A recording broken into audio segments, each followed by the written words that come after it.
Welcome to the Reality Therapy Podcast, where the truth will set you free. Welcome to the Reality Therapy Podcast. We got an all-star panel today, and so I'm going to let them kick it off and introduce themselves, starting with Melody. I'm Melody McKibbin, and I am calling from Texas. I own a group conservative Christian counseling practice. That's a mouthful. Dr. Belle. Hi, I'm Belle Bugatti, aka Dr. Belle. I am a licensed marriage and family therapist here in fabulous Las Vegas, Nevada, where I have a private practice. I'm also a certified EFT supervisor and therapist, and I run our local Southern Nevada EFT community. Awesome. Soad. Hello, I am Soad Tabrizi. I am a licensed marriage and family therapist, and I am from Orange County, California. Yay! Jonathan? And I'm Jonathan Cogburn, and as far as I know, I still hold the second place record for appearances on the Reality Therapy Podcast. I haven't gotten an updated leaderboard lately. I am a licensed marriage and family therapist, and I work for an education support agency out in Abilene, Texas. Well, Jonathan, who's number one? Jonathan, I was going to tell you you're closing the gap, except for then I remembered Katie was on a panel earlier today. No! Oh. Still tracking. It's Katie Kernodle has the most appearances. Although being on these like men's mental health panels, like that's going to catch you up, I feel like. It's going to ramp up. I'm going to get close. Yeah. Hello, That takes Nicole. us women out of the running. Can you hear us, Nicole? I can. Can you hear me? Hello? Can you hear me? She's frozen. Her connection's. Yes. So we're doing it. Yes, we're doing introductions. Tell us your name, what your license is, and what state you're calling in from. Yeah, my name is Nicole Carita. You can hear me, right? I think we're having some connection issues. Oh, there we go. She is. Yeah. So I just want to start off, kind of the thing that brings us together is, some of the people on these panels have called themselves, most have called themselves conservative, and some are like, oh, I'm a libertarian or a classical liberal or a moderate or I'm apolitical. But what brings together everyone who's been on these panels is they're not far left wing in a mental health field, a therapy field that is far left wing. And so what I would like you to touch on is what kind of political bias do you see in this field?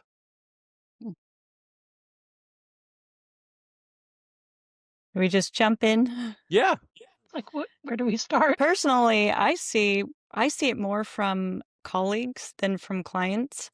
I've not really felt any kind of reservation with clients. I've not heard anybody feeling like they need to screen me for my political affiliation. And I was taught, train my politics don't really enter into it. It's not about me. It's about being with the client and where they're at.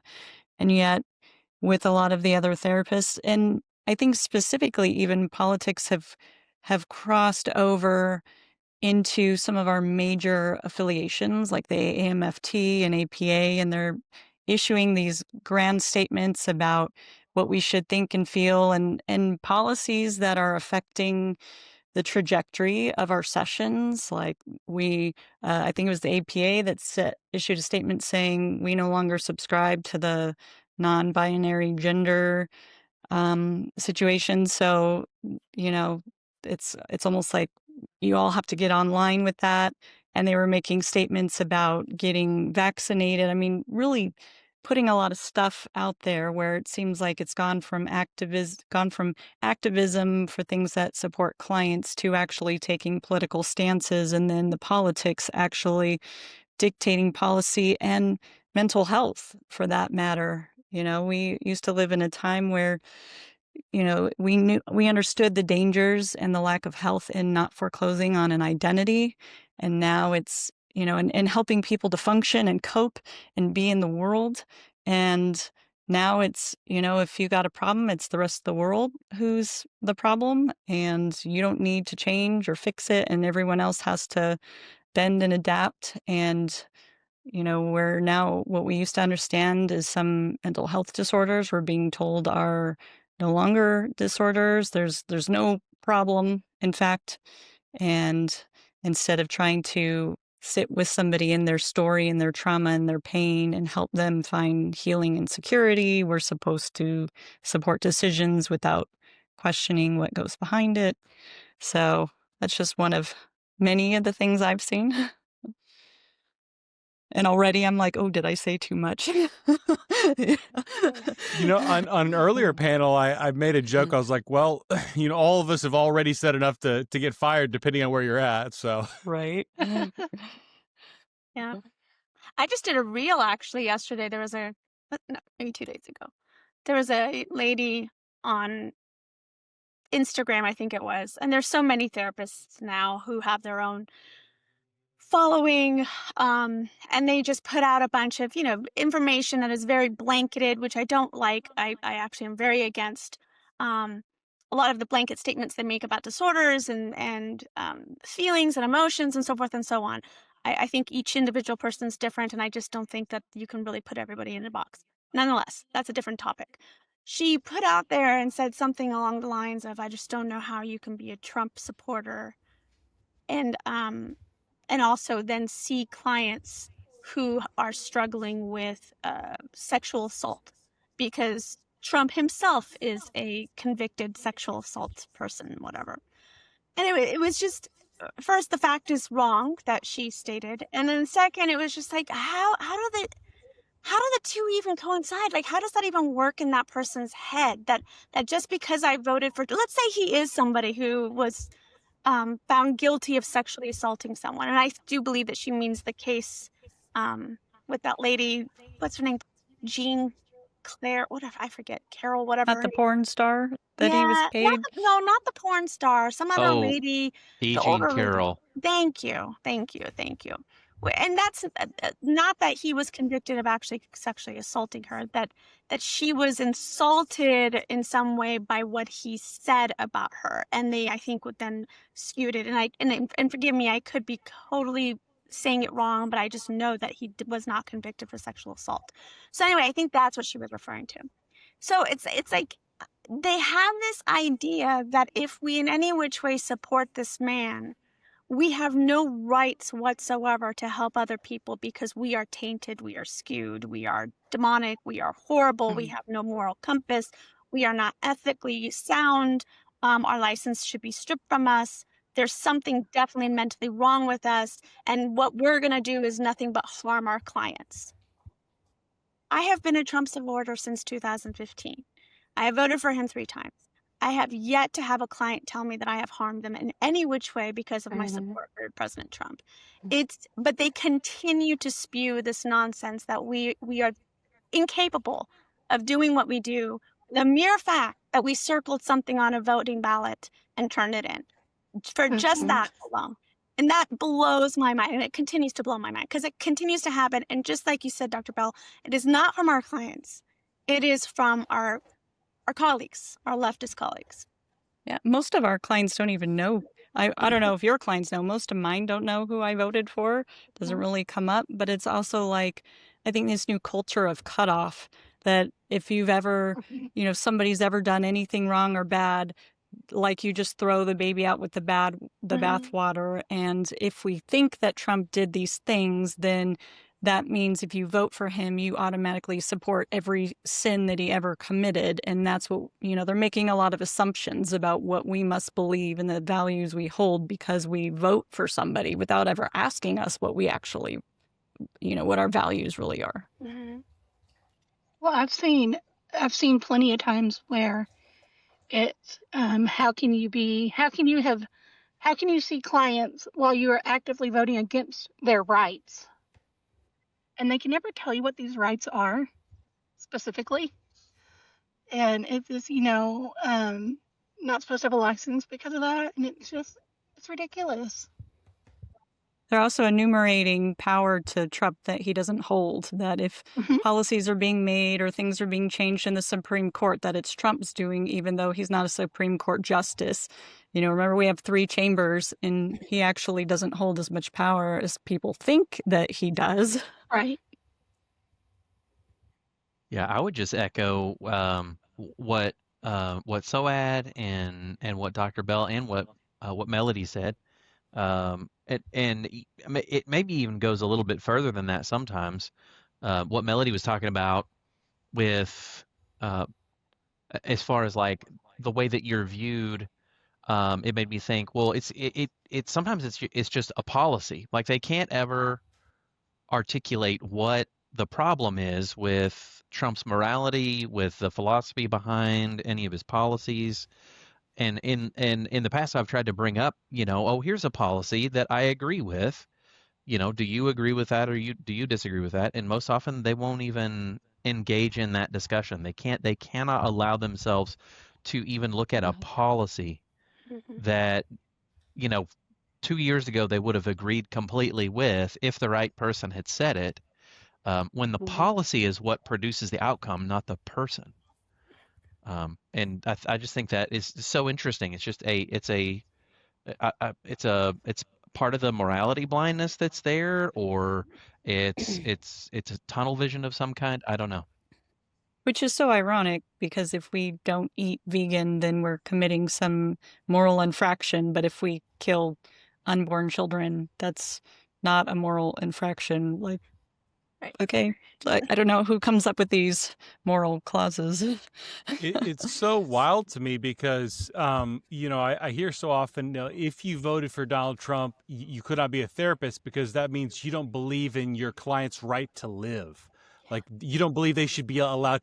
It's like there's an internal logic in their head where this makes sense, and it just does not correspond to the real world in any way. Yeah. Considering most conservatives are pro-life. And by the way, Right. pro-life and pro-choice, can be hand in hand, like one doesn't cancel out the other. So they're saying we don't believe in the right to live, even though we're all pro-life. Mm-hmm. How does that add up? It's liberal logic. It Yeah. doesn't really logicize. Logicize.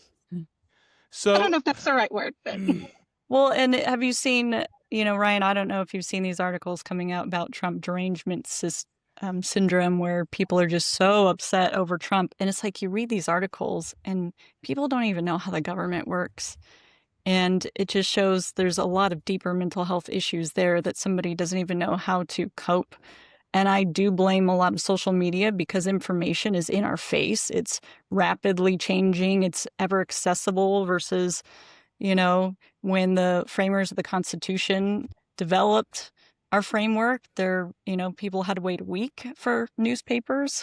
News didn't travel so fast or instantaneous. And, there's the media warfare, and all that. So it's on the rise, and nobody's saying maybe we shouldn't believe everything we see on social media. It's not actually the truth. And, if you were writing a professional paper for your master's degree, would you cite Facebook? Would you cite ChatGPT, or would you have to actually go and get a legitimate source? But people grab these quotes that they see, pass it around as if it's truth and fact, and it's like, where's your citation from a credible source? it's like when it comes to these, even I've noticed some of my professors are actually pretty intelligent, but if it comes to some kind of social justice-y issue, like the thinking brain, just we set it over here. It's like I use a different brain for social justice. Yeah. Well, that's when they respond emotionally. I mean, that's kind of when I know, just like when people do a switch. It's like they're using their logical brain. And then all of a sudden, when they start saying things like, you don't think I'm alive, you think I'm dead, you think I should be dead or whatever. And it's like, okay, all of a sudden you went to your emotional brain. How did you do that? How did you switch so quickly from the logical brain to the emotional brain without even recognizing that you just did it? But they do that so quick. And I think it's because they don't realize that's what's actually happening. They think it's all one big brain and I'm still using logic. It's like, no, you're actually not. You're reacting emotionally. And you gotta get a grip on that big time. Well, when that emotion comes online, they just go into blame and accuse rather than let's be curious and find out what you actually believe in, rather than just assuming this is what you must believe. So one of the reasons that you'll hear progressives say conservatives should not be allowed to be therapists is because they say an essential part of being a therapist is compassion and empathy, and conservatives naturally lack compassion and empathy. And it seems like their version of that is like this knee-jerk niceness where like I'm uncomfortable with your discomfort, and so I want to throw something at you to kind of stop that so that I don't feel uncomfortable anymore. And like we see this like kids who are mentally ill, uncomfortable in their bodies, just throw some puberty blockers and hormones at them so I don't have to feel uncomfortable anymore. And then we call that empathy. Does that make sense? Yep. Mm-hmm. We disguise it as empathy, but it's really more codependency than it is anything else. And have any of them actually met us and determined that we lack empathy, or just assume based on some flip remarks on social media? Well, it also just, I guess, tells me that if we are the way we are and they're calling it lack of empathy, it basically means that we are actually, no, we're not going to take responsibility for your behaviors. We're not going to actually own that. I'm actually very comfortable with you being uncomfortable. I'm going to help you through it. And we're holding them accountable. If anything, that just means we're more mature and very emotionally capable to do our jobs. You don't have to lack empathy to hold people accountable or set boundaries or not take responsibility for their actions. I mean, I think most of the conservative therapists are terrific at empathy. Again, but it's someone else is deciding for us that we lack it without actually sitting with us and engaging in conversation to experience the empathy with us. They're just projecting that we feel or do what they do, right? And they're so tolerant and anti-hate, except ... under the following circumstances. So you don't hate, you just justify hate. And that's pretty much how hate keeps getting perpetuated. Well, it's a linguistic distortion, right? Because the way we would probably most of us would look at it is let's take a policy. Let's take the desire to like cut SNAP or reduce SNAP. So y'all probably have seen some of these stats running around as well. The average SNAP grocery bill is twice what a working class American spends on a trip to the grocery store. And Coca-Cola is the most popular, like the largest, highest frequency purchased item by SNAP recipients. And the top items on the list that are frequently purchased are things like soda, candy, high simple carbohydrate snacks. And it stands for supplemental nutrition something. I don't remember what the AP is. Assistance program. There you go. Assistance program. Thank you. And so, but the supplemental nutrition being the important part of that, right? So if you look at it from a policy standpoint, what we're doing is we're removing short-term discomfort or we're causing dependence or fostering codependency, but we're removing a negative emotional experience in the short term. And that's really what a lot of leftist policies are designed to do, in my opinion. So let's pay for everybody's health care so that they don't feel uncomfortable or distressed from having to work to provide that for themselves. Let's, make the SNAP benefits really large, and let's open up, all these possibilities for what people can purchase on SNAP.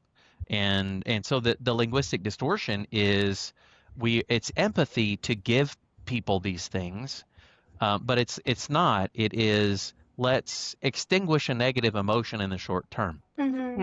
It is the function that's being served there.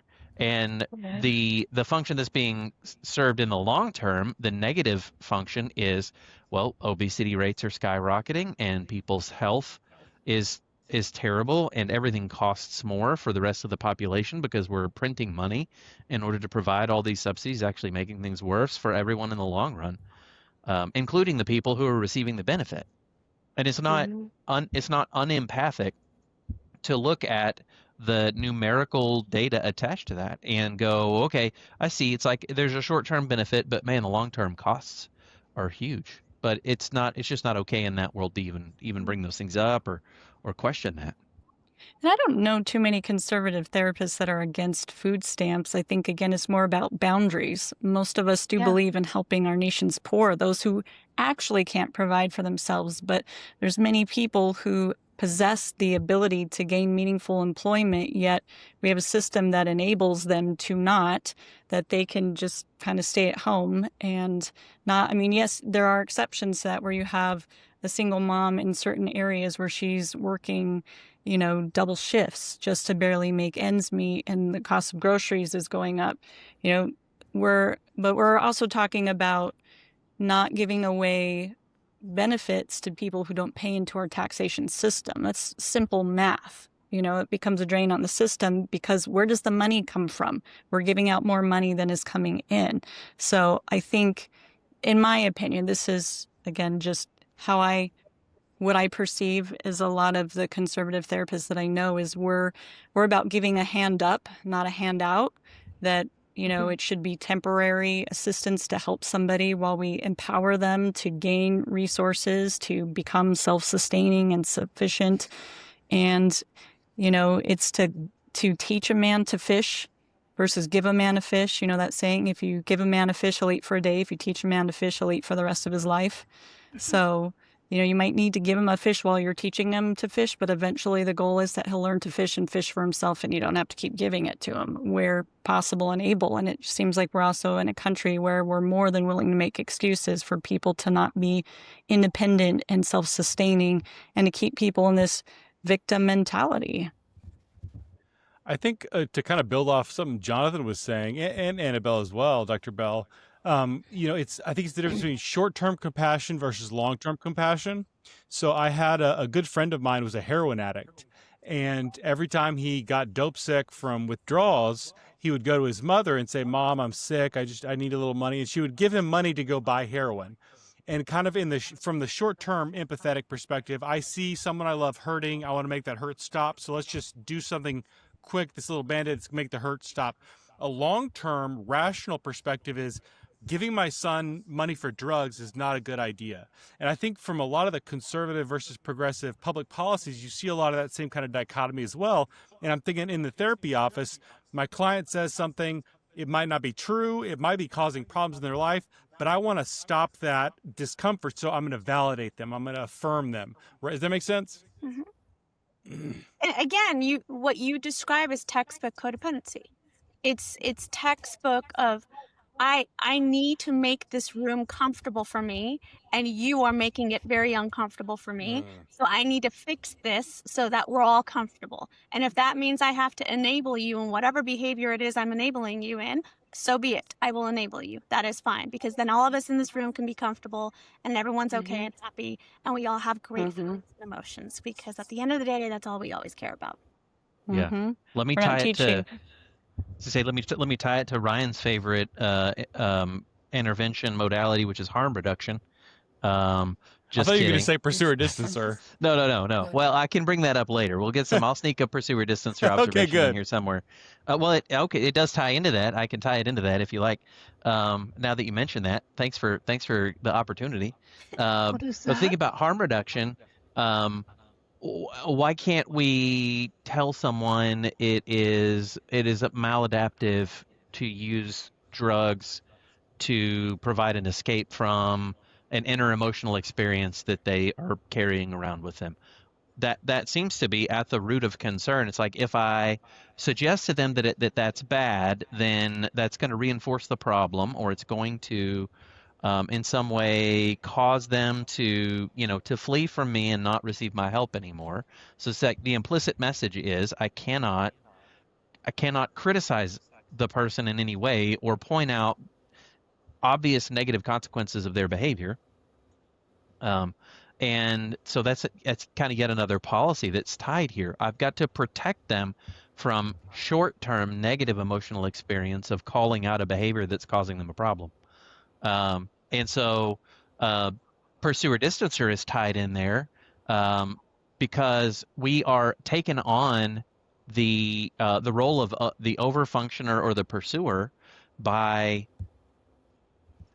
taking responsibility for soothing a natural emotional experience that they're capable of tolerating. And so they continue in increasing, like, amplification of drug use many times in this harm reduction atmosphere. And so there you go. There's your pursuer distancer reference. tied Well, to harm reduction and all these policies that we're talking about. well, instead of like increasing people's window of tolerance, I mean, you can still affirm that a person has worth and value and still draw out in an empathic way. You don't have to be critical in order to confront something. I mean, I'm from the school of EFT, so we're all about confronting things in the EFT way through relentless empathy and curiosity. And it's like, you know, yes, you are a person that has value and worth, and yet, you know, what you're doing, how you're coping with things isn't consistent with somebody who feels like they have value and worth. In fact, what's happening is more of a reflection of how you're trying to cope, bury, manage, not feeling like you have value and worth, or what you're turning towards to try to find a sense of value of worth. And is that helping you find that sense of value and worth? Is it actually working? So the people's therapist is in the house. People's therapist, could you give us your name, Therapist. your license, and what state you're coming from? Jake Freeman, Montana, licensed to thrill. Marriage and family therapist, candidacy license. I take my test here in like 2 weeks or whatever. Been doing a lot of organizational developmental psychology type stuff for many, many years, almost 15 years. And then Marine Corps, involved with first administrative, then legal, and then what came to be called human exploitation teams. And my intro to why I wanted to become a therapist in order to serve organizational structures was odd. That was the whole transgender story, Ryan. If you want me to tell it, I can. But I can't help but remember when I was working, I was a regional HR director for Amazon Web Services in the Nordics. I helped them launch the Nordic region. And something we talked about as a positive was that we live in the, we have the the industrial age, the information age, but now we're in the addiction age, the age of addiction. And the algorithms and things that we, Facebook, Google, Spotify, everybody else was making was based on how to get humans addicted for the clicks and therefore the marketing, the interaction. And that's where the money came from. And there was actually discussion within Amazon Web Services about how to keep yourself and your family from getting sucked into this whole thing that we were creating. And it was to understand the purpose is addiction. And you must tell people this is to addict you. And so if you don't want it, you have to turn it off. There's no nobility in being addicted. And there's also no shame in realizing that you were addicted. But once you realize that you are the pawn, you are the patsy in this whole project, you got to take action. Otherwise, you're like a non-playable character in this game. And that's how these Titans look at it. And so anyway, Ryan, I don't know if that was too hard or if that answered your question. I just have two things that I wanted to jump in and say. One is that Patrick Lockwood's eye, I can hear his eye twitching somewhere right now because, and Freeman knows why I'm saying that, because he just used the words addiction and algorithm in the same sentence. And then the other thing I was going to say is you want to see if Nicole can try her introduction now, because it seems like things have settled out for her. Yeah, we didn't get to you hear want to her jump in, earlier. Nicole? Hi, yeah, Nicole Carita. I'm an LPC in Pennsylvania. Awesome. You have anything to chip in on the topic of conservatives cannot be therapists? I think everybody hit on a lot of my thoughts and my own experiences. They've been relatively the same. Comments like I should rescind my license, I can't do it, things like that. But in my graduate program, I am like 99% certain my professor was a conservative. And one of the big things that she always instilled in us was to always be aware and mindful of our political standpoint. So if she can make it through, I can too. So just keep chugging along. Good for her. Amen. That's awesome. Amen. Yeah, if anything, we need more conservatives in the field. I would love to see the left asleep field, but hey, Oh yeah. Yeah. I mean, And hey, how come like our professional organizations aren't jumping in making statements about the super unethical behavior from the other side, like doxing people? That is so unethical. I mean, I we know. have ethical You know what? codes that say you're supposed to leave your politics out of it. Like, come on. Patrick, please jump in because I love your rabbit holes and I want to go down so many of them. They're Oh, awesome. so Patrick is a PhD professor. We'll link to him on Twitter. He is our beloved. I am Jake Freeman, but why they don't do it is I found out. I left the Marine Corps because I wanted to work with extremely smart people, and I was fortunate to get hired on by Amazon, and then Amazon Web Services, and I found that these people were brilliant, just absolutely effing brilliant, but they were cowards. Like they would see things and know things and openly acknowledge things, but then say, if we take this step, we will have pushback. We will have people be unhappy with us. Therefore, we can't do this thing. And so it became a self-filtering shit show of things that nobody wanted. I saw where Amazon, Amazon Studios was going and Netflix Studios was going a decade ago because they would not make decisions that could possibly get them pushback. I, the people's therapist, am not controversial, as Ryan has told me, but the wicked take the truth to be hard. Like people who are simply wrong will be angry because you say a true thing. You can tell a shithead, hey, have a good day. And they will be mad at you. Like I literally had people in real life, not even on the internet, get mad at me when I say, hey, have a great day.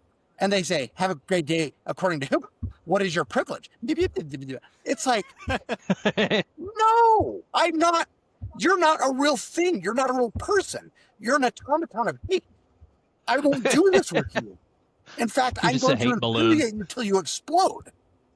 And that's what Soad and I do. Godspeed. It's like common manners. Like, can't even have those.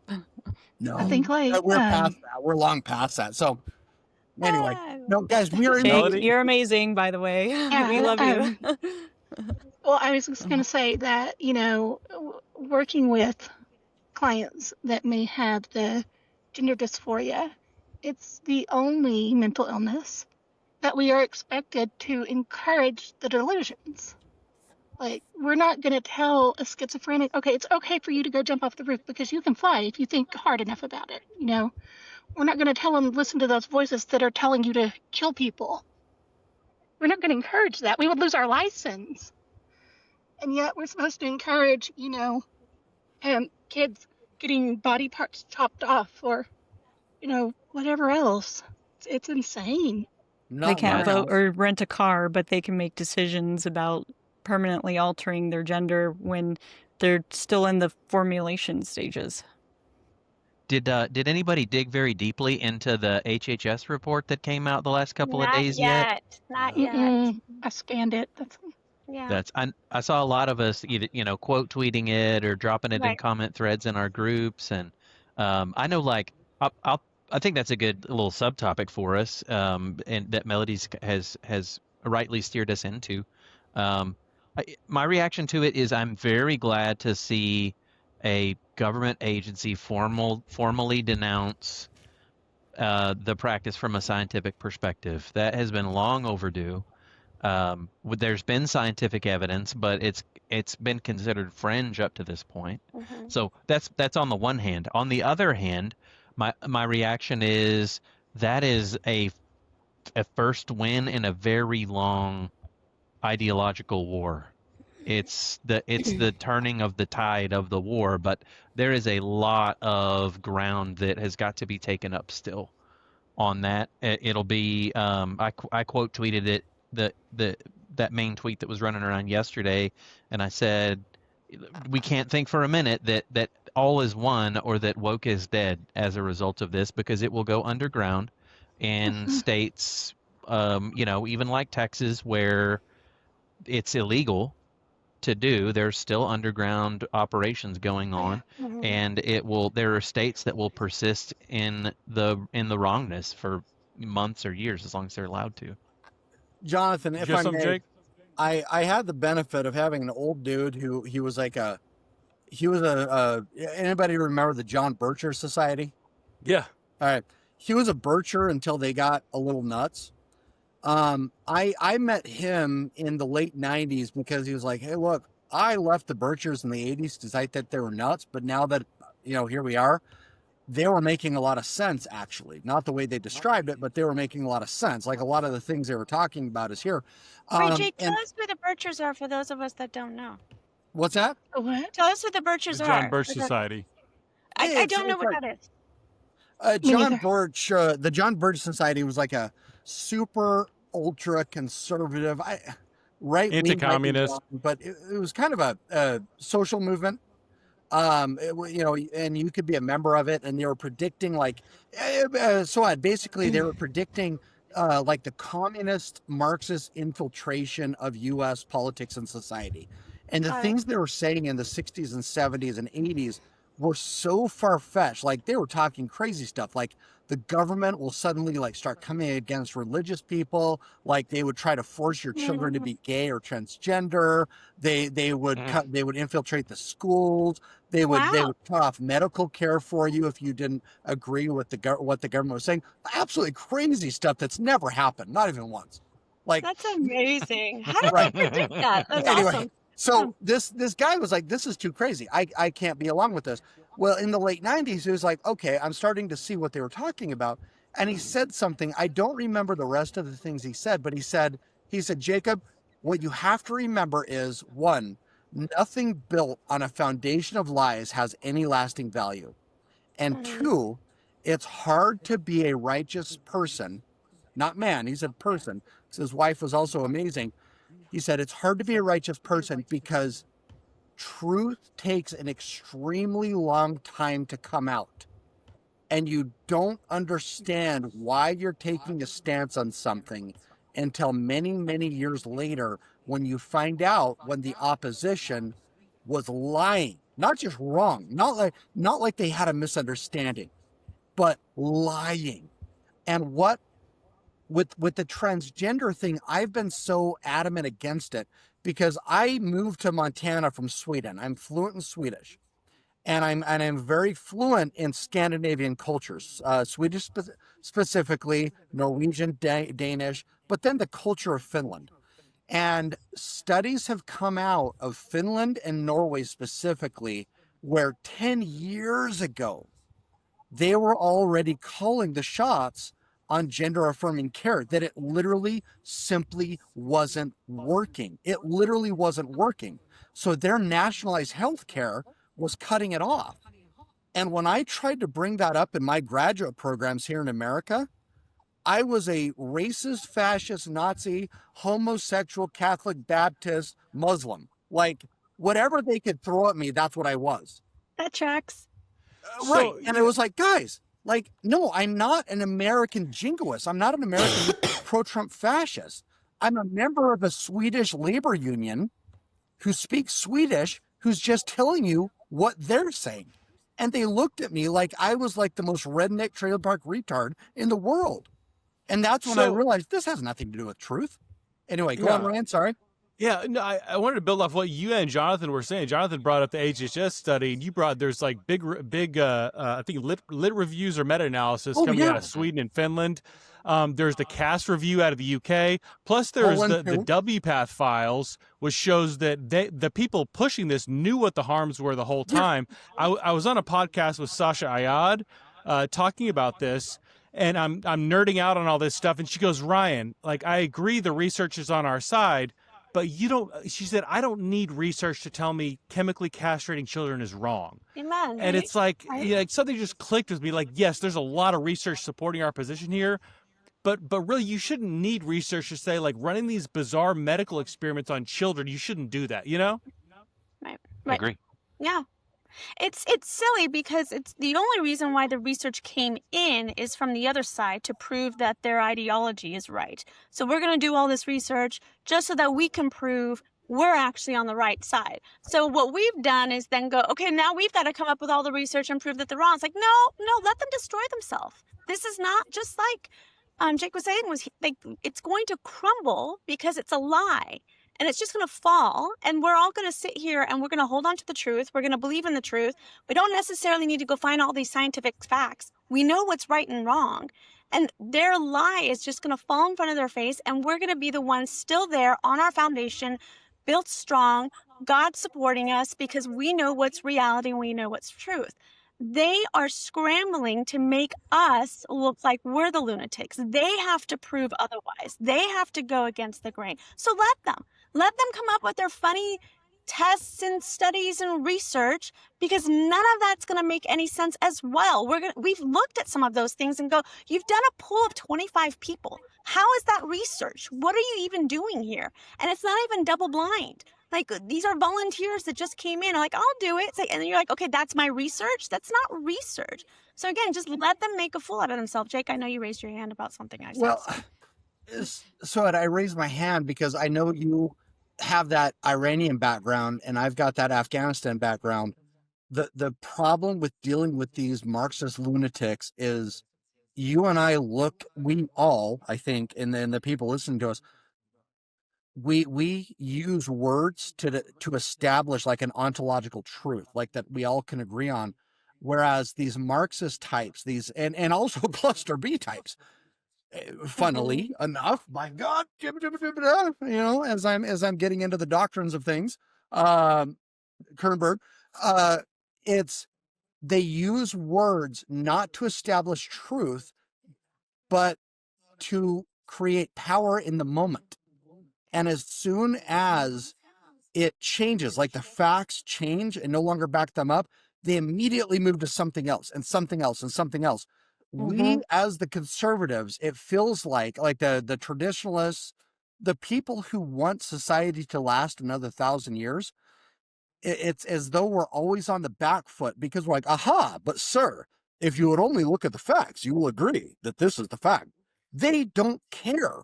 They jump to the next thing. Next, it's going to be, we need to be able to have sex with chickens, and if you don't like it, you're a bigot.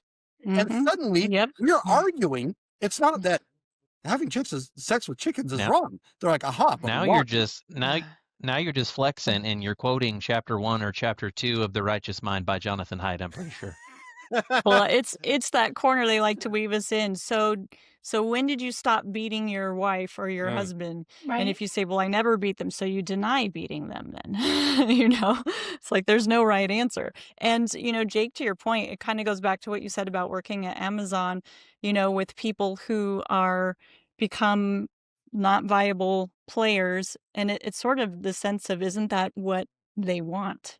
How do you control a country? How do you stay in power? How do you control what people see, where they go? You lock them into a certain place and control what they get fed. I mean, I can't think of a better way if I was to try to do some kind of mass mind control thing, not to talk some MLK Ultra stuff there, but you should. We love it. Yeah. And I do think that that's actually part of the plan. I do believe that, because, I mean, come on, let's be real. People in power, the Democrats, when Biden and Kamala were unfortunately our president and vice president, they're not dumb. They knew that them supporting these trans people was foolishness. Like, they know this is so retarded, but we have to do this because we need to control the masses, and we need to dumb down our society, and we need to let people believe that they can change sexes. As long as they stay stupid, we can stay in power. And that is something that our government has done for a very long time. Keep us dumb, keep us stupid, keep us infighting, so we can constantly be against one another. Very biblical. A house divided falls. That's what they want. When we fall, then who do we turn to? Unfortunately, we turn to the government to fix us. So it's dumb. They knew what they were doing. And MK Ultra is very real. We're using Mhm. that word, even though maybe the actual MK Ultra plan itself, the department itself, is no longer there. Maybe we can question that, but the theme of MK Ultra is still alive and well. I think they kind of were able to step back and go, oh, these idiots are doing this on their own. We don't have to be involved in it. Mhm. They are taking care of the mass hysteria for us, and Oh, they are yeah. enjoying the show, and we've got to. It's up to us conservatives to fight Mhm. back and say, no, no, no, no. Reality is still reality. We're going to help you Yeah. guys come back down to earth. I know you guys are going to stray and you're going to go crazy and you're going to go nuts, but it's going to be us that you're going to come back to and ask us to remind you what's real again. And we're going to be there to tell you, because you're going to need us for that. We're not Mhm. going anywhere. And they don't So need to wage war on us from the outside. They just dangle stuff out there and watch us go at it. And it's like the great illusionist. We're going to distract you guys over here, keep you busy fighting amongst yourself. It's like, well, what's happening over here that they don't want us to see while we're busy chasing our tails over here? So You guys, I want to get back to therapy for a minute. What? Yeah. Ultra. this is therapy, Ryan. My God. We ought to have a special MK Ultra episode.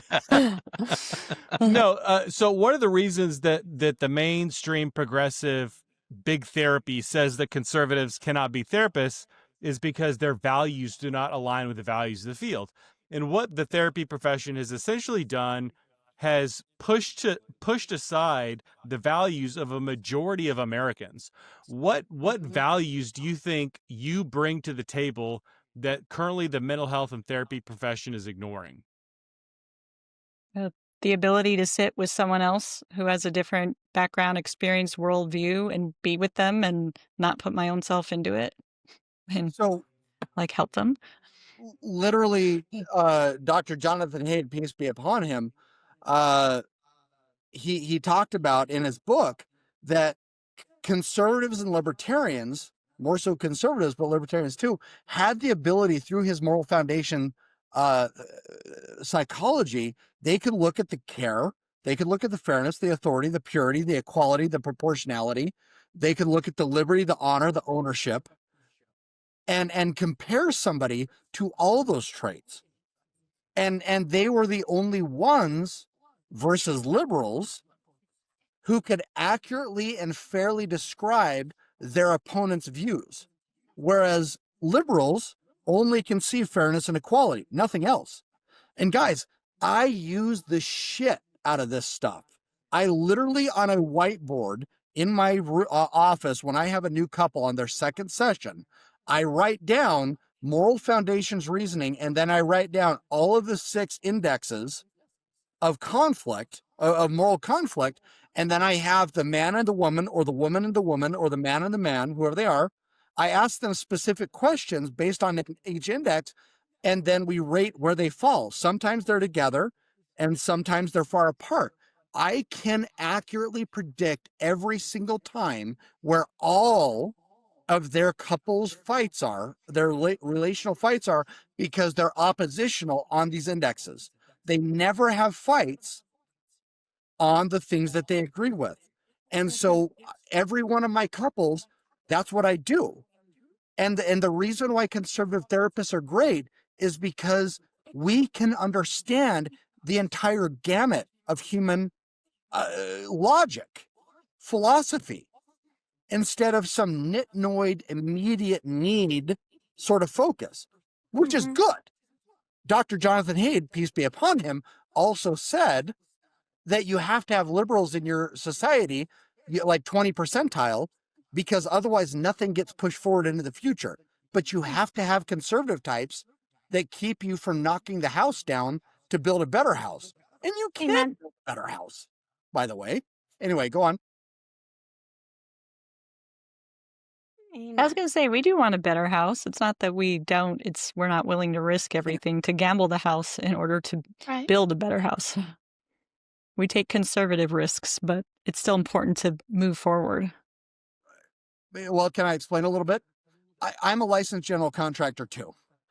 It is extremely difficult to do a renovation if you don't understand what just a wall is versus a load bearing wall.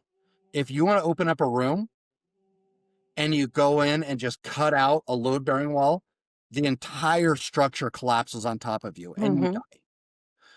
What appears to me through many, many years is that the progressive ideology doesn't understand what a load-bearing wall is.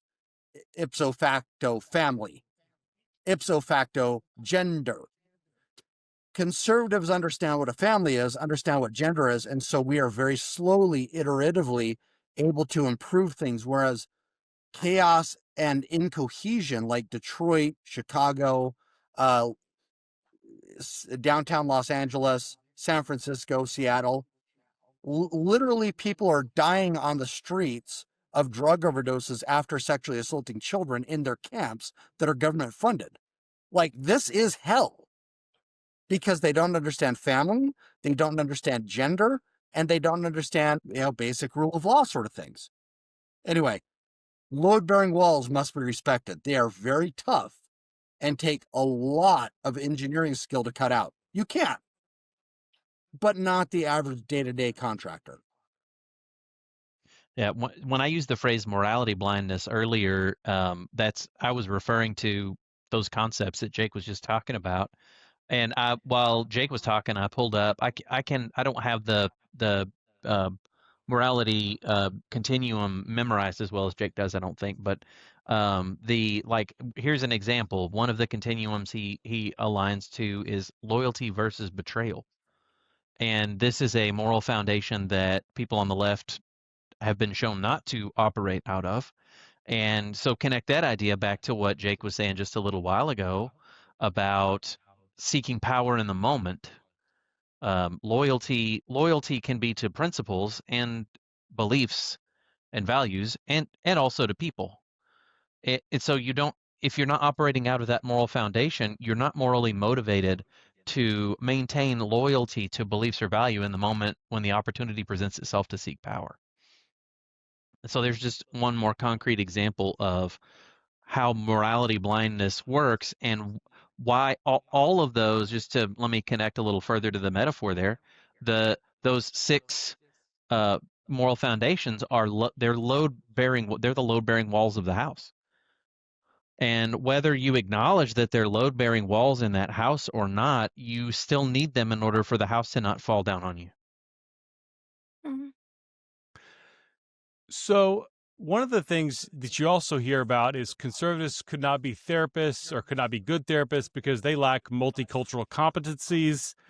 You would never let a conservative therapist see a racial minority or a gay client or anything like that. And something I realized, like in my grad program, I had to read The Ethical Slut for my marriage and family therapy program about polyamory and open marriages and stuff like that. But I learned nothing about like traditional. Oh, there's another good one. I learned nothing about like traditional heterosexual marriages with traditional gender roles. Like I learned about how you're supposed to hold space for people who are traumatized by Donald Trump, but not people who might be mourning the assassination of Charlie Kirk. So there's like the way we're taught multicultural competencies is very specific in a certain direction that misses a whole lot. What can conservatives bring to broaden the understanding of multicultural competencies? About actual multicultural competency instead of one culture. Yeah. Just to be a little obvious there. Tell us how you really feel, Annabelle. I think what's also happened is that the word culture has been kind of morphed to becoming race. If we're going to be multicultural, then we have to understand everyone's race and what color they are and what that represents. And I think that that's not what culture means. I think culture means that the environment that you grew up in, that you live in, the people that are around you, that you just have these cultivated relationships that you've created for yourself, and they may not all be the same color of people. But that's not what I think our field actually means. I think our field actually means, like, if you are Black, you should be able to know Black people, and you should be able to help the Black world, whatever that is to them. If you are have an Asian person in front of you, you need to understand that because they're Asian, their race comes with this. Now, I do believe there are some true stereotypes. For instance, I'm going to pick on my own race. Persians are psychotic. They are. They. So, Ed, I wish you had the courage to be a little controversial from time to time. Sorry, I'll try harder. I love me some Hazaras. So they're your Persians. I love them. Don't fight with me. They're nuts, bro. I mean, I will pray for you if you have a Persian client. The BPD is rampant when it comes to Persians. And a lot of that, I mean, God, I'm really throwing them under the bus. A lot She of that is means because empire building. That's what she means. they marry their cousins, so they're gonna have mental health issues. So it's when I have one in front of me, I automatically know, okay, the stereotypes are real. Some of these things are probably going to be present in the room because of the race that they are. That's just me being prepared. I'm not being racist. I'm not trying to say I hate you from the get-go. I'm going to give you some time to make me hate you, but I'm just going to sit at least and listen for a little bit and see if you get me there. But it comes with that. If a Black person were to sit in front of me, I automatically know, okay, they're Black. They might talk different. They come from a culture that has a different slang than I do. They might use words, don't correct them. If they say supposed to, don't correct them. That's how they say supposed to. I just kind of know that that's what I'm going to expect. It's not racist. It's for me just to know that's their culture, that's their race, that's how they work. Can I ask you a question? Yes. Do you notice what he said? Did you catch that? You a question. That's it. Question. It took me a second. Hey, though, for all reals, though, most of us really long to come alongside people in different cultures and genuinely understand. And, there's this cry to say, well, you don't understand me. You don't understand my culture. Well, help me understand. I want to come alongside without bias so that I can really understand your position. But then you get locked out. They're like, no, you just can't. You're just not a part. Well, how can I educate myself and understand if you're closing me out and not allowing me to learn and understand? And that's not from other conservatives that are, there are many people who are conservative, who are gay, who are, very multicultural. They're not just all liberals, but there are, certain groups that, like, if you're a conservative, we don't care. You're just locked out. Well, then how can we help understand? How can we educate ourselves and overcome these alleged biases that we have if we're not allowed to come close and understand and be educated? If I may, look, I am fundamentally as a person retarded. And so I often go way too deep into things that I like a lot. Like if you look at my book collection, it's like it all was very intense in a certain space of time and then went to something else. And I've read them all. And I have learned that I have to have another thing going while I have a thing going. And that's why I have like the construction contracting deal going while I'm doing psychotherapy, because I have to understand systems as they go. And my knowledge of history within the construction contracting industry, based on the International Residential Code, now 2022, is that in the 1990s, if you wanted to make an absolute fortune, you got into vinyl windows. You would make an absolute fortune. Nobody could offer them.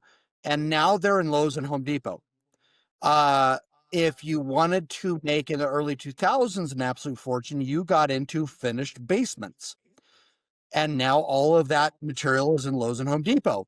And now if you want to make an absolute fortune, you get into integrated Christmas lights around your house.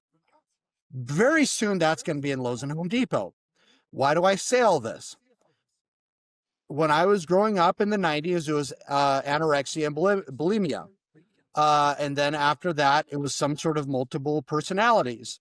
And then fast forward a little bit, right now it is autism and ADHD. And yet, who actually truly knows what the fundamentals the baseline fundamentals, if you want to hire a contractor to build you a great house, he's not going to be a specialist in integrated Christmas lights. He is going to know fundamentally construction. If you want to get good mental health care, he has had to have gone through the dark night of the soul of reading Jung and Freud and Kernberger and all these other guys, and not just this gender ideology / ADHD, whatever flavor of the day thing is. So how can conservatives contribute? I would say be the keepers of knowledge. And as Ryan has done over here, make copious amount of videos. He does a great job of being incontroversial. I am not good at that. Soad, you're probably not good at that. I think you and I are like brothers and sisters on that. I just can't do it. I want to fight everybody, but I'm learning, I think. And so I'm trying to make more videos on just basic conservatarian, traditional, how to live a good life, and broadcast how to keep a happy family, a happy wife, not happy life, happy wife, but a legitimately fulfilled woman as a man, and children that are functional, and putting those images out there frequently, and not worrying about the hate and discontent you get. That's what it's going to take. Now, I want to talk about the legal structure a man or woman must have in order to not get impacted by these lunatics, because they are lunatics. They will try to use the law to destroy you. Who has seen it? I have. So I want to see if we can get Melody and Nicole in there. I know we were talking about multicultural, so I'm going to try to put it back to the topic. Melody, you got anything? On multicultural, Yeah.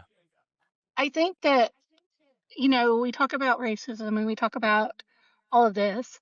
The terms have been radically redefined by the left, like redefined. They don't mean what they meant 20 years ago or even 30 years ago.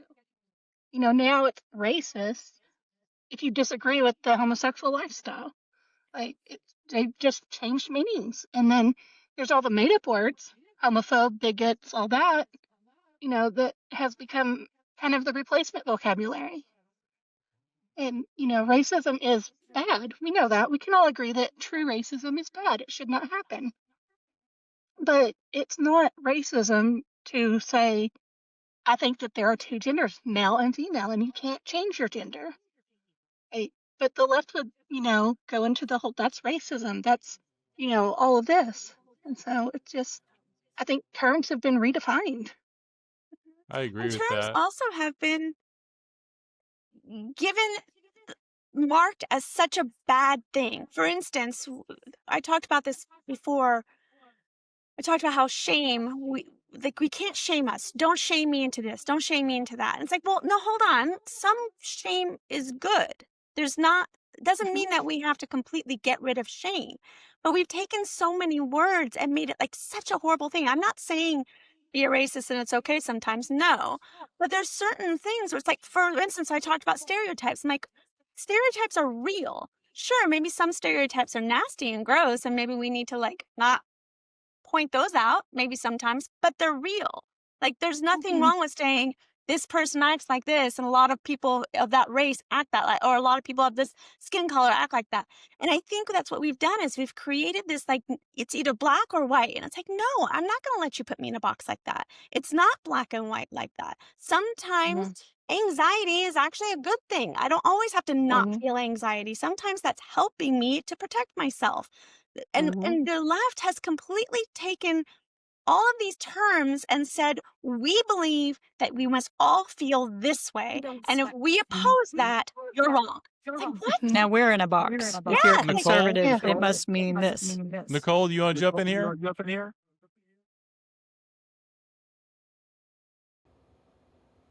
I'm just listening. Okay, no worries, no worries. Well, one of the things that comes up for me with the multicultural thing is them assuming that race is going to be the most important thing for everybody. And I was telling somebody the other day, a black guy or a Hispanic guy or an Asian guy who goes to my church, I have a lot more in common with them than I would a white atheist. You know what I mean? Like, because Christian is like my primary identity. And I've worked with a lot of black clients where Christian is their primary identity, and we're able to kind of connect on that. But if you kind of assume, if like that's kind of your mentality, I feel like part of multicultural competency should be like an open-minded curiosity about the other person rather than just kind of assuming their values. I agree. Sorry, we had a little bit of an echo there. Yeah. It's hard to track because of the echo. There we go. Much better. Yeah, absolutely. We are agreeing with you. Okay.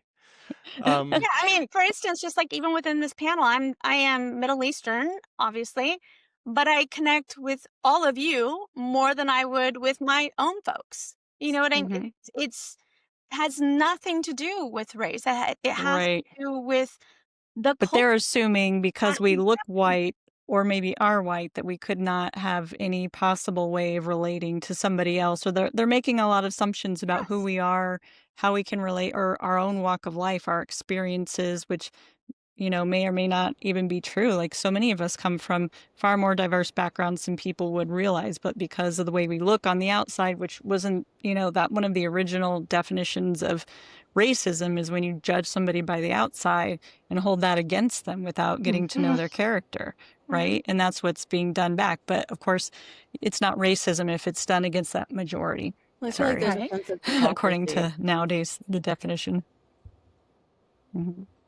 Yeah, go with that, Nicole. Sorry, I just feel like there's a sense of hypocrisy. Yeah.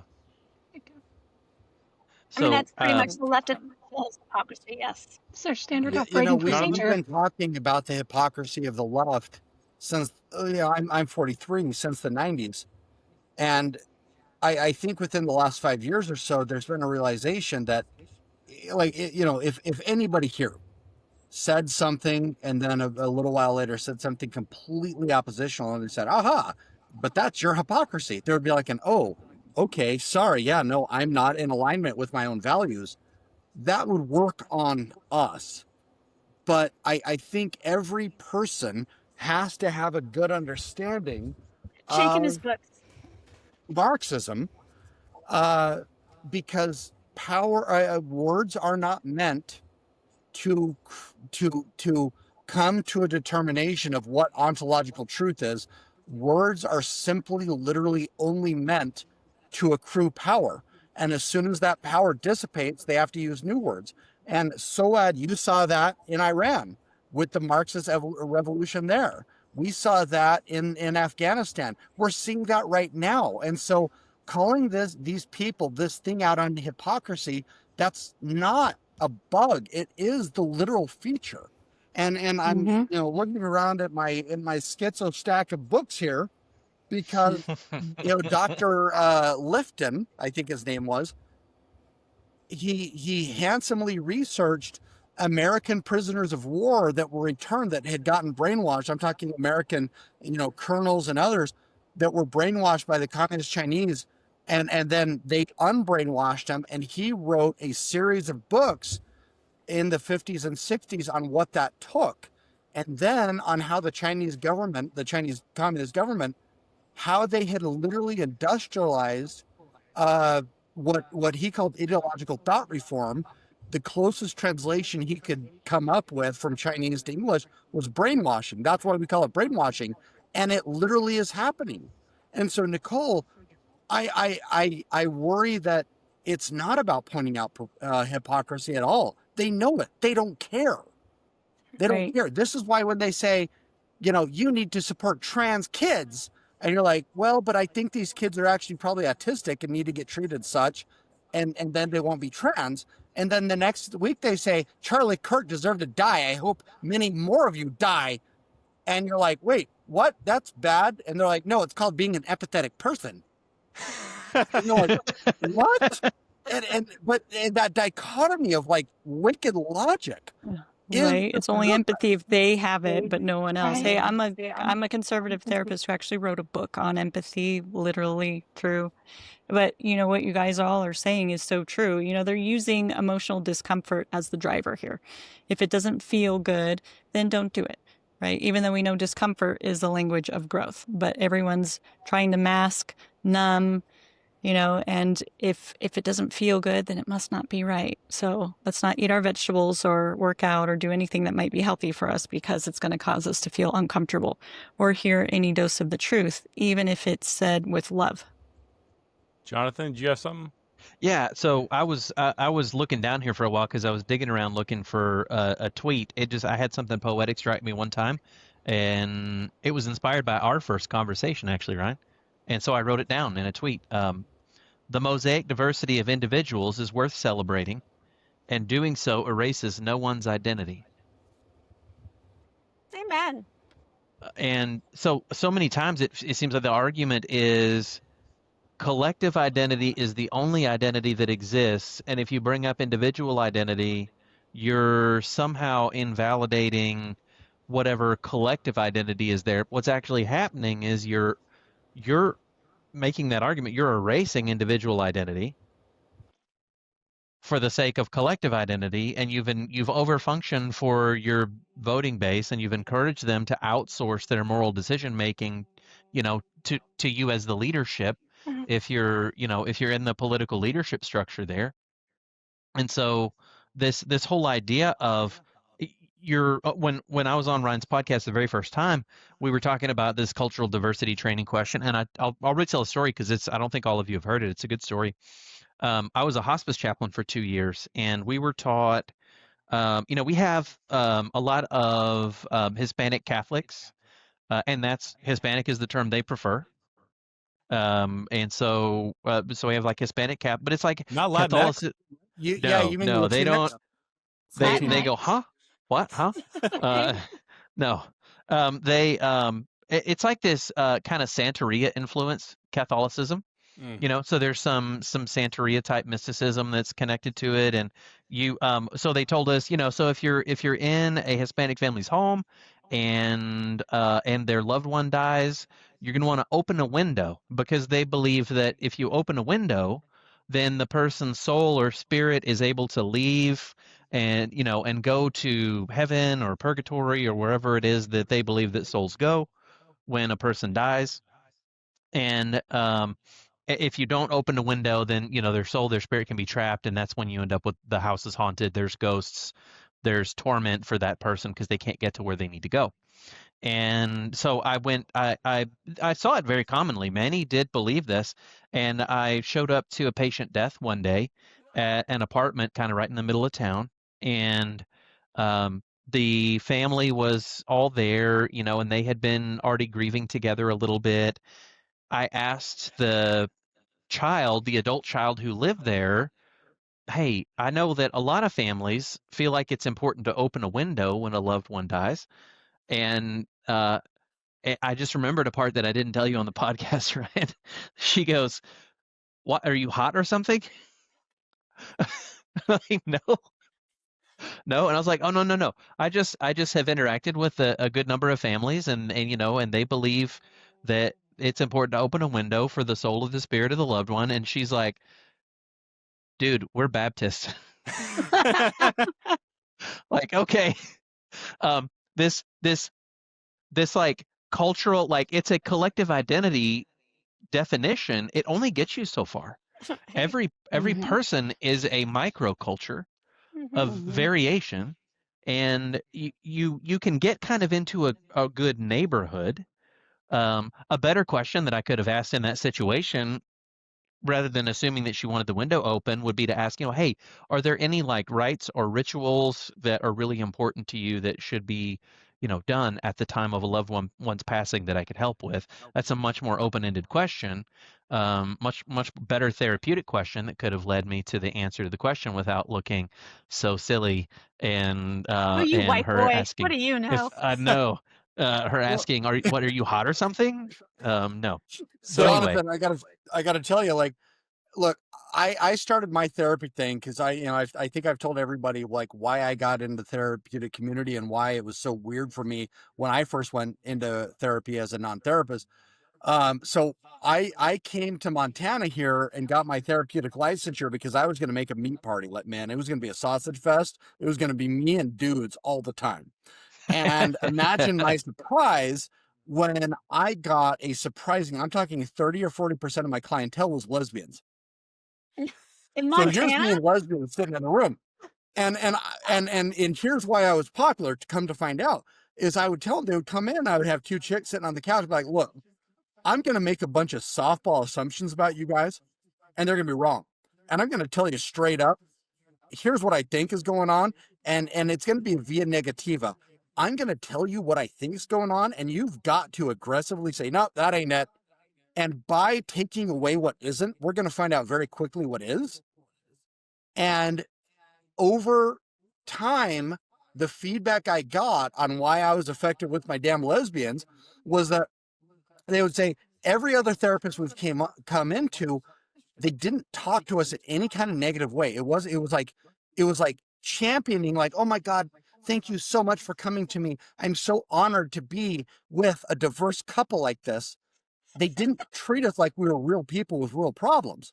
And so like, here I am trying to, like, I don't know, Vin Diesel my way through a lesbian conversation, and they loved it because they would create their own reality with this super hetero dude, and they got real care, and it worked really well. And so, no, to your thing, it's like, when people come into me, I'm not like, all right, you guys are Mexicans, you guys are Catholics, You've got we're to going to do go. Catholic shit. No, Yeah. I just tell them, like, I'm going to do a bunch of wrong shit until you tell me to do right shit. And it works. And I think that's what conservative types can do, because we're not like hyper Annabelle, you got to tell me this suicidal empathy thing where you over index. What's it called? There's a term for it. When you over index on being so sensitive, you end up being an asshole. What is that called? Being an asshole? So, Yeah. It's I've fancy got than that, though. So Being a lad, yes man. I've got one, maybe two questions left, depending on how long it takes. But the first one is, when I look at like the mainstream progressivism, there's this attitude of everybody should go to therapy, everybody benefits from therapy, everyone should have a therapist. Almost if you're like kind of in certain upper middle class circles, having a therapist is like a form of social capital, right? Depends on you what look state you're in. In New York, like everyone's dogs have therapists, but if you're on the West Coast, certain states, it's not so cool to be in therapy. There's still some But places working yet. then you look on the other side of things, like the right wing side of things. I got Abigail Schreier's Bad Therapy over there, which is a much more skeptical or cynical view of therapy. You look at like Matt Walsh, who is kind of basically saying like all therapy is a scam. So I'm worried that we're setting up this dichotomy where it's like left wing coded to go to therapy, where like a lot of progressives are going to therapy too much when they should really be solving problems with other things in life. And conservatives, because they view this as like a liberal activity, even when they need to go to therapy, they're not. Does that make sense? So how do we get more conservatives of the public on board with therapy, you're saying? I guess that's part of it, but also changing the reality to where there's not so many like judgmental progressives that conservatives would run into by going to see a therapist. I think if we all did our ethical duty and stopped screening people based on their political affiliation, which was not in any of the ethical codes I've ever read, but is that on any of your guys' intake questionnaire? Who did you vote for? I believe that we do too much therapy. I do think that there is like this idea that therapy is the cool thing to do and on trend right now, and who's your therapist, and my therapist does this, and I talk to I can't stand it. I can't stand when I am the topic of discussion during your lunch with your friend. Like, that bothers me to the nth degree. So I think that culture needs to go away. I do believe that therapy needs to kind of go underground again, where you're kind of like shameful for going to therapy. Like, I don't want to talk about it. This is more private to me. It's kind of like I'm not going to hang out with my girlfriends all the time and talk about my gynecology appointment. Like, that's just not something I'm going to do. So it's the same thing that I would think about with therapy. Like, why are we doing that? Why are we talking about it? You're there with your friends. Probably they're going to help you so much more than your therapist ever will help you. Therapy is only there to get you through some really hard times in life, and you just need some skills, and you just can't find those skills, and an outside party is there to provide those skills for you and work through that trauma for you. But to just go and talk about your day-to-day, and I just want someone to kind of shoot the shit and have someone on my team and support, like, no. Or even when they say, I just need an objective point of view, call your friend, call your mom, Yeah. go to your church. A therapist is not that. I think that is true. And I really hope that we move away from that. Now, on the other side of the spectrum, the whole therapy sucks and it should be completely gone. No, of course not. Some people need it. Some people truly need, they're so incapable. They've become totally comatose to their world and they need some help, someone to kind of jumpstart them again. Help me out. I'm going through something. I need some skills. Therapy's great for that. And we do need that. But overall, the trend right now, it sucks. I don't like that everyone has a fucking therapist. Again, I think it really depends on where you're at. And, we don't want it to be so shameful that, again, people are reluctant to go to therapy when they truly need help. That's not what we want to be about. But a good ethical therapist is going to be assessing, why are you here? What are we working on? And, hey, how come this sounds more like something that you should be turning to your peers and your friends for? Why is it that you're coming to me and paying a lot of money an hour? Maybe that's the real thing we need to work on, is how to help you connect with real people in real life so that you don't need to, and that's what I love about EFT, is we're constantly working towards termination. Like, I want to help you have everything you need to grow the relationships you want to have and maintain them, and not need a therapist forever to do it. Like, I'm looking for the day where you graduate and you don't need me, right? But I also don't want you to feel ashamed to come either. And God bless Sue Johnson for being one of the last like high profile, honest empiricists in our Yep. field, who never gave into the hype of all the leftist ideology and stayed true to what she knew to be true. Yep. And that's a really hard thing too, is because a lot of people, this is like some of the cultural trend of our society, I think, is they want things that come easy. And I see it even with therapists. It's like they want to come and attend a one-day workshop and become certified in something. It's like, EFT is the gold standard of evidence-based counseling. You're not going to become a ninja at it and master it by attending an online workshop for a few hours. Like, this is a discipline, something you need to dedicate your studies to. But people like fly by the seat of their pants, fly by night, like, super, it's got to come fast, it's got to come easy. Let's just go and collect certifications to say that we're capable or competent, instead of actually developing competency and then having a certification that comes after demonstrated capability of their proficiency, So my rabbit hole. I do think that I'm a little on the other side of that. I do think, not that I disagree with you, but I do believe that there are a lot of egos in our industry, and I think that we give ourselves a little too much credit. I'm not saying everyone can be a therapist, but I do believe that the industry really likes to be known under the medical umbrella, really likes to kind of ride the coattails of the medical umbrella, because it kind of gives us some substance. It gives us some credit, some street cred.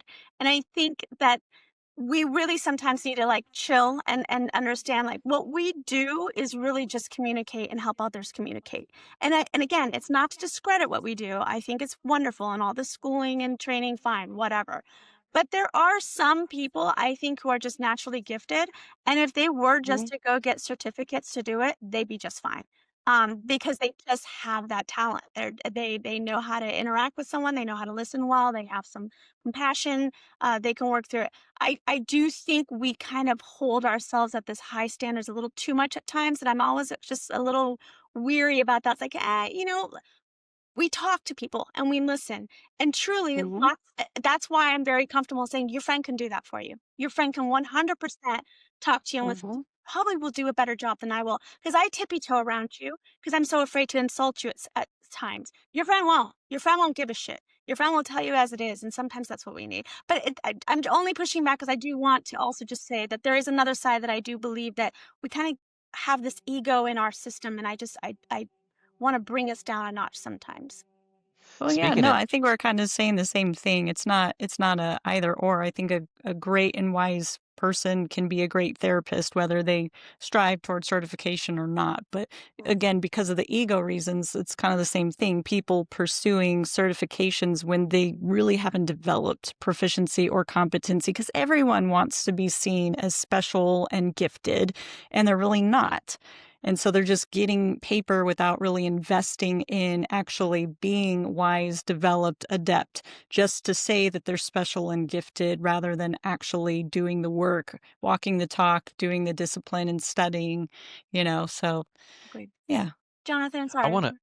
No, it's fine. I wanted to kind of. I was going to jump in with a joke. So speaking of ego, let me bring up psychoanalyst and psychodynamic therapist. No offense to Jake Freeman on this call, or Jake Wiskerchin, because they're big fans of the psychoanalytic, psychodynamic. Well, I'm going to tie it to Ryan's question. There's in our circle of the internet, there seems to be a resurgence of popularity of those models. They're kind of coming back in style. And so I get my general systems theory brain and I ask myself, okay, how does that make sense in context? And connect it back to something that Jake said earlier about ontological truth and how that we live in an objective reality that is governed by natural laws. And it turns out if you do healthy communication work with a lesbian couple, it helps them because they function on the same level in terms of human communication as a heterosexual couple in many ways, not in every way, but in enough ways that the interventions still hold true, which is how we know that ontological truth exists. I think one of the reasons that psychodynamic psychoanalytic therapy is becoming popular again is, and not necessarily with Jake or with others who are interested in it, but maybe kind of on average, is because they're the oldest models and they're probably the least corrupted by postmodern moral relativism. And it's sort of like similar to people returning to high church, after they've been in this postmodern church atmosphere that feels kind of irreverent and doesn't have this like high church ritual and purpose and practices that help to integrate identity within the community. I think there's some of that there, I think. I'll sing the praises of my grad program as it was when I went through it. And it's still a great program. I don't know if it's what it was when I went through it. We had to learn 8 family therapy models well enough to practice them pure and demonstrate our ability to do so. EFT was one of those. But there were many others. And I'm so thankful for that experience. It was freaking hard. I had a buddy who went to Army basic right after grad school, and he told me, dude, our grad school was tougher mentally by a little bit than the basic training that I went through.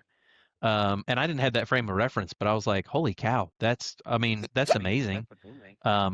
What that did for me is it gave me a really good understanding of common factors of therapy, and I can pick up a new model pretty quickly because of the knowledge, the overlapping concepts that exist among all those models.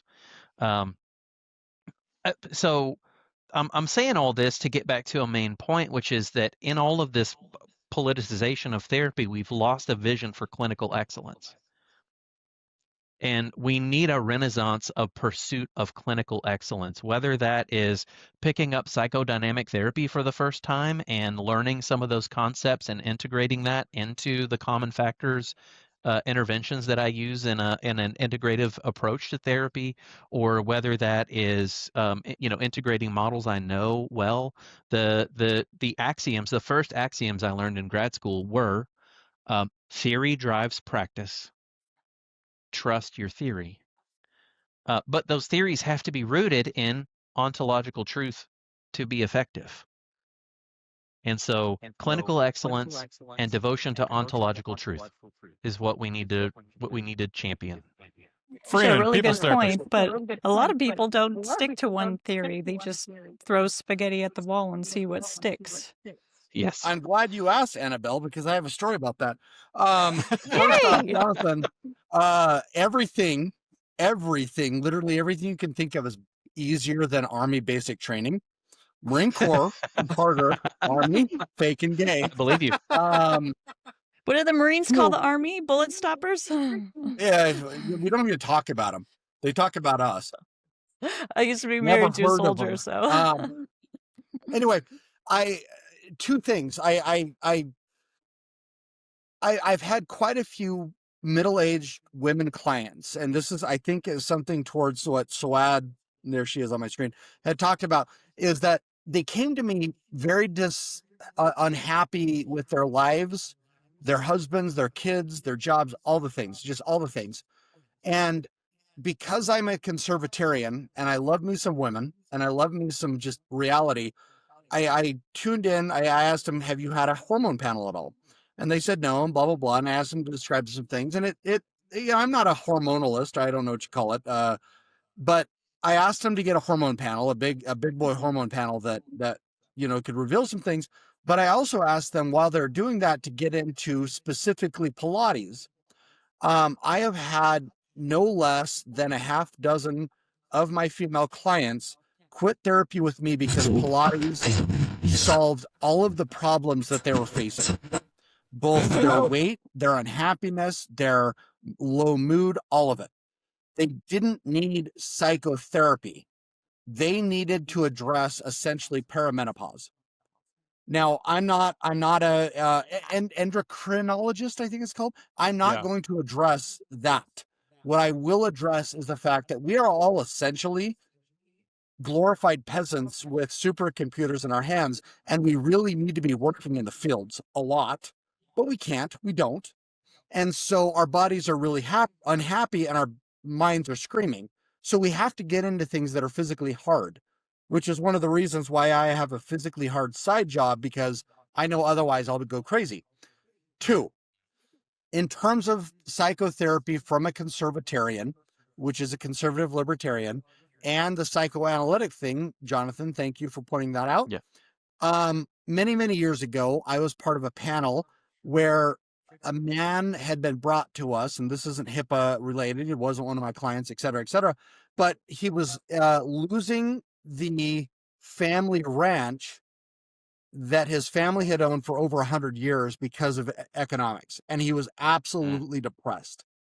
And this team of super woke, I'm talking rainbow concern glasses, rainbow bracelets, things, we're talking about how to help this man. And I was just sitting listening. And the decision they came to is that they need to recommend to him self-help, specifically bubble baths, because when they take bubble baths, they feel better. When I'm really stressed, I take a bubble bath and I just feel better, that kind of thing. And ultimately it got too much for me. And me, even as the people's therapist, tried not to be controversial, but it's like, wait a fucking minute. Are we saying that this man is losing his generational family ranch of like 20,000 acres? His kids think they're going to grow up and inherit this ranch. He's losing it because of the banks and the economy. And our recommendation to him is bubble baths. We don't have we have to reinvent ourselves. Like we are the phoenix burning on fire and we have to somehow reemerge from the ashes because regardless of what we want to do, we have to be alive. And we're losing our literal identity as a rancher and we have to figure something else out. They looked at me like I had a feminine penis growing off my head. And I very quickly I can see that now. within that clinic. But oh my God, if you want to know why men don't go to these therapists, it's because they say the dumbest shit with no understanding of how humans actually work. So anyway, I begged to have that man sent to me as a client. They wouldn't do it. You have to understand the deep, dark stuff of what makes a person a person. If you don't, you're going to fall short and people are going to think you're a TikTok made up influencer. And that's what a lot of these therapists are. There's Right. no depth. I'm It done. seems like they want to put band-aids on bullet wounds and, apply topical stuff. I mean, I actually saw a therapist asking for advice with a client that had sexual acting out behaviors and compulsive masturbation, and they were looking for mindfulness techniques. And I'm like, you're gonna work on that with mindfulness? Okay. Did you have some, Melody? No. Nicole? I'm just appalled at what Dr. Bell had just said, but I mean, I think that, yeah, this is an interesting conversation. So I've got one question left for y'all if you're up for it. Sure. And that is, what is kind of mental health is one of those like buzz phrases that just means almost anything and nothing at the same time. There's so much woo-woo and nonsense and social justice attached to it. If you're talking to the general public, what is one thing that people should know about mental health that we're not talking about as much? Don't be afraid to vet your therapist and their credentials Yeah. and their experiences. I tell people straight up, if you want to talk and just be affirmed and validated, go get a good hairstylist. I ain't your guy. Like, you're gonna leave my clinic with migraines most of the time, but I swear to God, we're going to make vast improvements over time, and over time, slowly, you will be much happier. Yeah. We don't prescribe bubble baths for losing our whole livelihood. The thing that first comes to my mind, because I work in an education support capacity, and I'm trying to help school counselors figure out just how to get kids to connect in their school, and they got some training in mental health, but not like supervised experience and clinical supervision and role play and observation like we did, hopefully for the most part. And the what I'm advocating for in my state right now is a clarification of the scope of what's appropriate in certain environments. So like I personally believe mental health intervention up to a certain point is totally appropriate in schools as long as it's limited to the purpose of alleviating distress in the short term in order to restore the student for readiness to learn. And I think mental health intervention should stop in school right there. I think anything beyond that, you start getting into the realm of what is covered by the Texas Behavioral Health Executive Council licensure boards, which issue licenses for LMFTs, LPCs, psychologists, and all the above. And I don't think it's good for that dual role to exist there. So I think having a very clear understanding, a very clear scope of what the intervention is supposed to be and what it's for. And we touched on this earlier. So if you're coming to therapy, that indicates to me that you have an impairment that's interfering with your occupational, academic, emotional, or social functioning. And so that idea of always have a therapist, like could therapy, could I do solution focused intervention with somebody who didn't have impairment and it benefit them? Yeah, I could. I'm also stepping all over their autonomy by implicitly treating them as if they're not capable of processing all of that on their own without my support. And so that I think we need some pretty clear lines on that, and we need to contribute to educating the public to some degree, and first and foremost the public that show up to our offices about what is therapy for. What do I believe good therapy looks like? What is your responsibility in the process? What is my responsibility in the process? That basic and healthy informed consent stuff that contributes to clinical excellence that I was talking about earlier. Find a therapist that invites good feedback, that if you can say, hey, that doesn't quite fit for me, or that's not right, if they kind of shut that down, it's not going to be a really effective process. Well, and that's why I use a whiteboard a lot, because a lot of the clinic, the sessions we have, we sketch up what's said and what's done kind of in a flowchart, chronological list, and or like a relational lines because I come from an industrial organizational psychology background, so I love that stuff. And we sometimes say things and like, okay, let's write that up there. No, that wasn't quite precise enough. That wasn't quite it. And so we'll go back and delete and delete and delete. And by the time we're done, it's so profoundly specific to what we talked about. We have to take a picture of it. But I've actually had therapists tell me that using a whiteboard in session is unethical, literally unethical, because it puts too much pressure on the client. I'm like, my God, can we have some belief in the resilience of our clients? Like, come on now. About Like, visual learners, like what ethical code is that? Yeah. Thou shalt not use a whiteboard. Like, literally, I was told that. Like, I was told this was a bad thing. I'm like, Wow. then I'm going to be so bad. I Yeah, really and would love to know. Speaking of facts, which ethical code does that violate? The Yeah. rainbow concern glasses one, like literally, that's Yes. what it is. I never told you this, Jake, but I had when I was in private practice full time, I was on the 10th floor of the what I refer to as the Abilene skyline. It's the only like legit tall building in town. And Hi. I had massive windows, and I used my windows as a whiteboard all the time. And for you therapists out there, that's an amazing life hack to have a really good narrative Yes. history of your discussion, and then go back and do your progress notes later, and you can refer to that picture. Holy smokes, that changed my life when I figured that out. Yeah. Mhm. So amazing.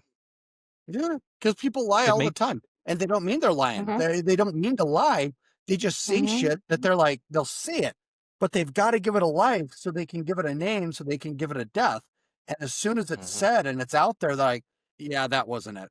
Yep. As harsh and vile as it is, but it's got to be out there. So write it up there so then we can kill it, right?